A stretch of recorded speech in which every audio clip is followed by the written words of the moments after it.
የኖቲንጋም ፎሬስት አስተማማኝ አምበል ሞርጋን ጊብስ ዋይት በዓለም ዋንጫው የእንግሊዝ ብሔራዊ ቡድን ስብስብ ውስጥ ባለመካተቱ የተሰማውን ከፍተኛ ቁጭትና ቅሬታ ይፋ አድርጓል። ጊብስ ዋይት ሲናገር ከእንግሊዝ የዓለም ዋንጫ ስብስብ ውጪ መደረጌ እጅግ በጣም አሳዝኖኛል፣ አስቆጥቶኛል።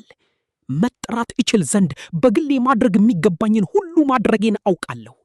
ከዚህ በላይ ግን ምንም ልሰራ አልችልም ነበር ሲል ስሜቱን ገልጿል። ይህ እጅግ ተሰጥኦ ያለው ኮከብ በውድድር ዓመቱ 15 የፕሪሚየር ሊግ ግቦችን ከመረብ ማሳረፍ የቻለ ሲሆን ተጨማሪ 4 ለግብ የሚሆኑ ኳሶችን አመቻችቶ በማቀበል የቡድኑ የጀርባ አጥንት መሆኑን በተግባር አስመስክሯል።